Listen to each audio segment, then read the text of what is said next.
Hello, good afternoon. So today we're in Busselton and we've gone to the gym, we've had lunch and done a woolly shop. It's now time to see the jetty. They have a very, very long jetty here. I think it's 1.8k. 1.8k is the longest in Australia. Yep. Southern Hemisphere. Big jetty. Nah, it'll be fine.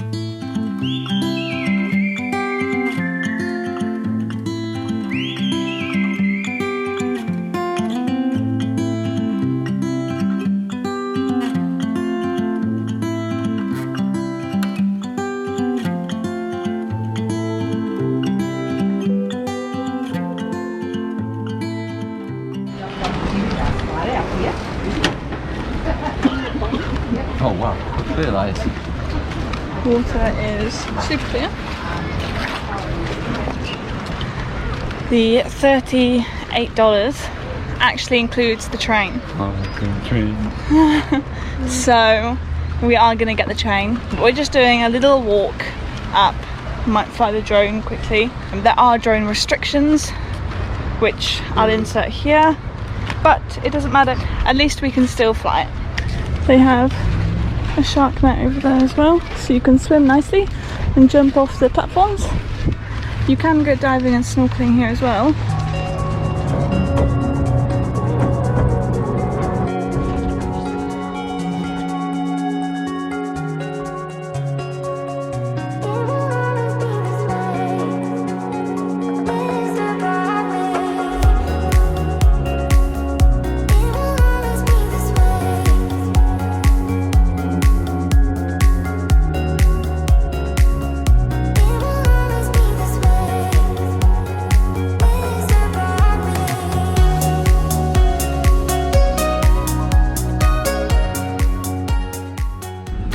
Yo, so you'll have just seen Busselton Pier and the observatory. It was okay. So $4 you can walk the pier, $16 you can ride the train there and back, and then $38 you can ride the train there and back and go into the underwater observatory and see the coral that's forming on the pylons, the pillars of the pier. Which is really cool because you see them in the natural habitat. Like, it's not like an aquarium, it's just there. Like, all the fish are in the natural habitat. The sea, it's just like diving. It's like diving but without having to wear all the gear. Yeah. I would change a few things. Yeah. The train is fun for about a minute, and then they packed us in, so 6 of us per container, and you can't really fit. It'd be like sitting 3 of us in here. It's a bit cramped, so I had my arm and leaning out the window the entire time. We walked back because we couldn't face going back on the train again, but that was exacerbated by the fact that the observatory was just too busy in general. There was a screaming kid which was really annoying in a sort of 15 square foot diameter, was like 15 foot cylindrical container going down 8 meters. It wasn't great, and then there was just so many people and the windows are so small, everyone's bustling, and there are certain people that just step right in front of you and just do not care. Could just be that we're too British. But yeah, just rude people that I would recommend not doing the tour. So yes. So as soon as you get off the train, the tour is waiting to start, and then people gather, pack into the reception, then they pack into the tube and go down. I wouldn't bother. You can read all of the tour guide was fine, but you can read all the information on the wall at your own pace, and if you waited for the group to set off, go outside, go and have a look outside first. There's the jetty carries on to the end and there's some signs for how far away everything is. Go and look at that first, then come back in when the tour's gone and slowly make your way down, because by the time you've got to the bottom they'll be coming back up. Yeah. It's a 45-minute tour. The guide talks for 15 minutes, you get to the bottom, people hang around there for 10 minutes and they leave. Do it the opposite way, just go and read it, do it in your own time, because it's so much nicer. It took away from the experience a little bit. Wasn't ideal, wasn't the best. So... And then we walked back, yeah? Yeah, we in fact got to the point where we just walked out and then walked back, and we beat the train back. We came to the van, we got changed, we got into our swim stuff, we walked to the beach, and the train was only just pulling back. Yeah. So we went in for a dip. The pier area to swim is lovely, so that was so nice. There's a massive shark net, so no worries. Also there's shark alert stations all the way down the pier, so the tagged ones will set them off. Yep. In the whole bay, which the bay is huge, super calm, no tide. Yeah, really good. And I wanted to input as well, the pier and everything is run by volunteers and a non-profit organisation, and the volunteers are so lovely. Volunteers are fantastic. Oh, they were absolutely fantastic. If we take anything away from that experience, they were the highlight of it all, because they were brilliant. So everywhere we've been in Australia with volunteers. Oh, they've been amazing. Awesome. In fact, I think volunteers just meant so just shout out to all the volunteers. Yeah. you made that, like that lady probably rescued that experience from probably being below a 5 to maybe a 6. Yeah. So we're off to find a 24-hour RV free camp area. Again, we've just tightened the budget down because we know that Tills is going to need some work and we need some work. We're not paying for places, even though that would be the ideal thing to do here. Yeah. But I rang today at $42 a night. A hostel was only $45. This is for an unpowered site. Can't do it. So we're off to that. I can't remember where it is. If it's any good, we'll let you know. If not, catch you in the morning. All left then. We have our Thai green curry today.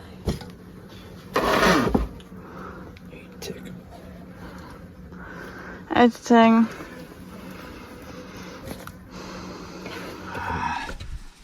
Hello there. Hello there.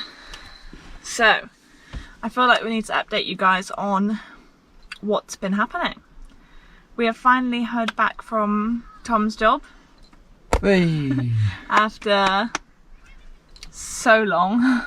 I think it's been nearly 11 weeks since I last had any correspondence. Yeah. And I've finally gone through to a selection pool, which means that we're yet another step closer, which is good. Yeah. I returned the form straight away and I had a call straight away, which is good. And the next step is going to the Home Office for the visas. Yes. However, we had originally budgeted $4,500 for the visas. So Tom will go on the main visa and I will go as a partner. On that visa, yeah. On that visa. Because when we went to London, that's what we were led to believe. Yes. It's going to be about $7,000, which obviously we have got the money for and we did budget for buffers. However, our van is broken. Tilly's not having the best time. She's not broken. It still drives. She still goes. She still drives. It's fine. But listen to this.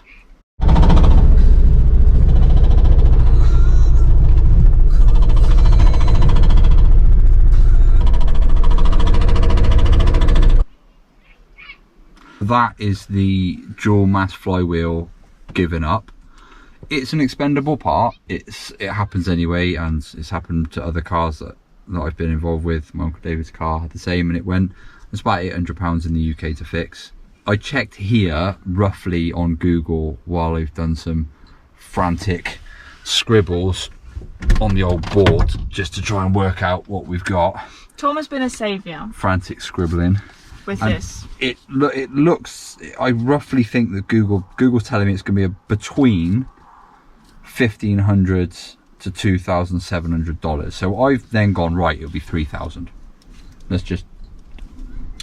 So we haven't got that done yet, obviously, because 7,000 on visas and 3,000 on the van is 10 grand, which we don't have. No. Well, we do have, because we included buffers. So I've done my little chart up that you won't be able to see from there. With everything taken into account, we've only got $860 left before we go into the serious buffers, which was £3,000 buffer, basically to get home in an emergency. If something went wrong, we needed to just get home straight away. 3 grand would get us both home happily on the next flight with any airline. So that's why we kept that there. So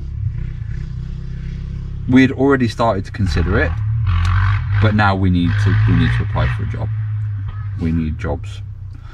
We were originally going to stop in Cairns and get a job there, but with the cyclones. with the cyclones that were coming, and I didn't want to overstay our welcome at our family friends that we were staying at. So we did then plan to look at like Kimberley, Exmouth, Broome. Yeah. We thought North WA, but obviously those plans changed because we couldn't go across the top. So we weren't going to look in SA because it was freezing. So we thought, okay, we'll just make it to Perth. We'll get here with plenty of money and then still be okay to go. Yeah. We've made plans of what ifs.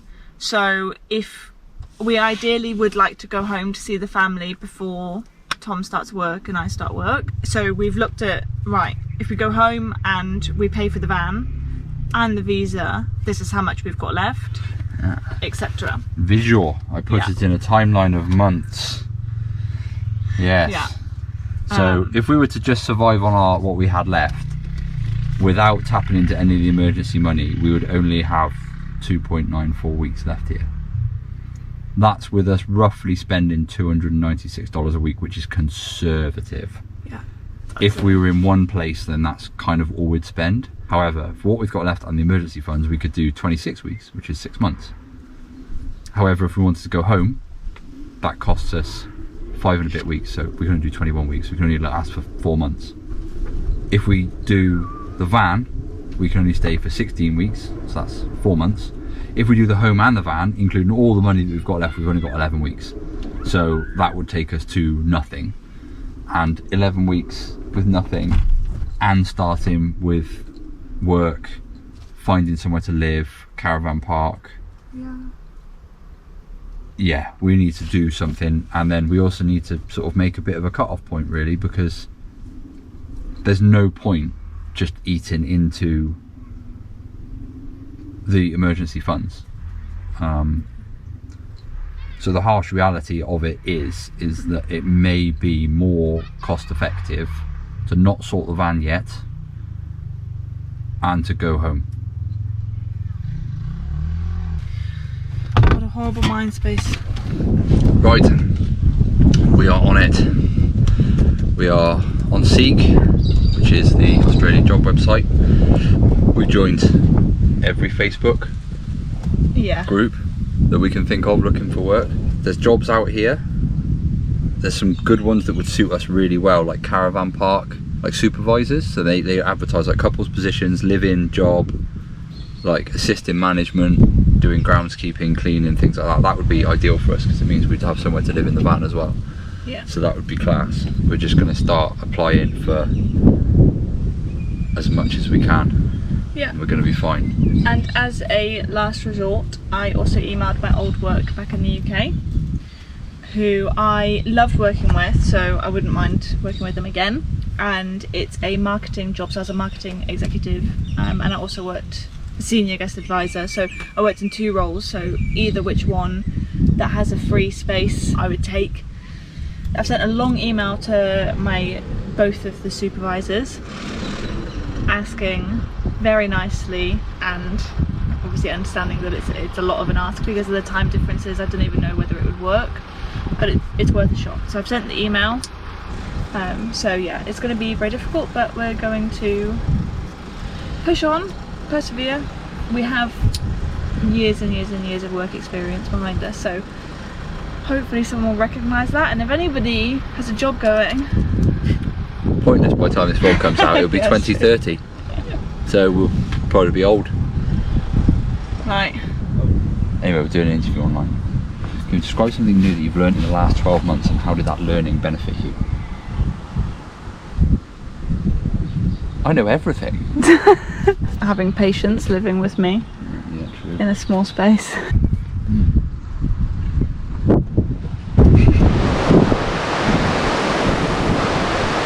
That's what we've woken up to this morning. Gusts of 45-mile-an-hour winds. That was being shaken around from about 5:30 this morning. It's not raining, but the sprinklers on the fields are getting blown so hard. Look at this.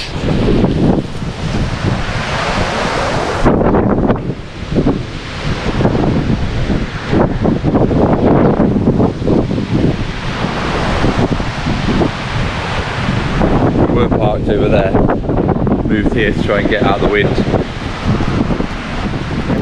did vlog here, but it was so windy you literally couldn't hear a thing.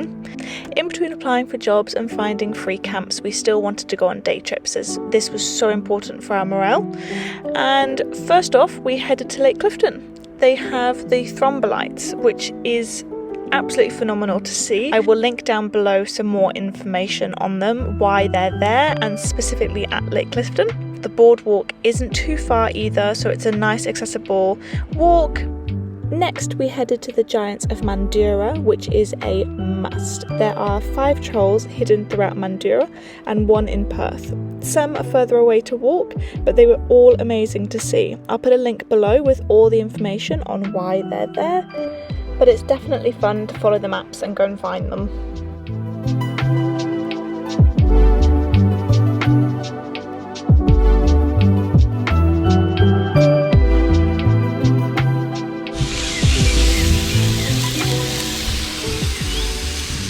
So I'm prepping the dinner of champions celebratory meal because man got the job. So it's Thursday now, no it's Wednesday, and I got the contract through with the call and the contract through earlier on at 4 o'clock, and the training or a little induction is on Friday. So we've got to go up to North Perth on Friday, and Kristen's in the middle of doing a brain problem, which is just, anyway. And then I start on Saturday. So it's a job right up my street. It is at a place that supplies and fits and installs home gym equipment. So my job is to pack and build them up and get them out. Gassed. It's exactly what we needed. So one job in.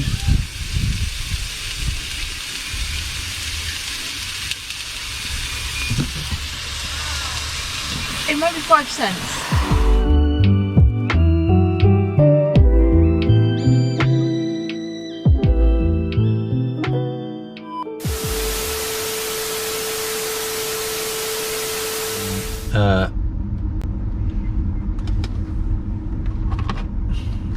What's that thing called? In the southern hemisphere. So, Parrot. however, this isn't a very good walkway. Like if the train comes, where do we go? This way. Cut. Delete. Not the kids. Shut the fuck up.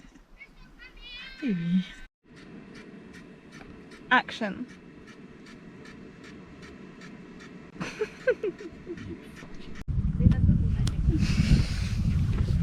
So there are spiders everywhere you look. Welcome to Australia. I'm not going to get any closer than that, but Yeah, you gotta they are. walk underneath the spiders.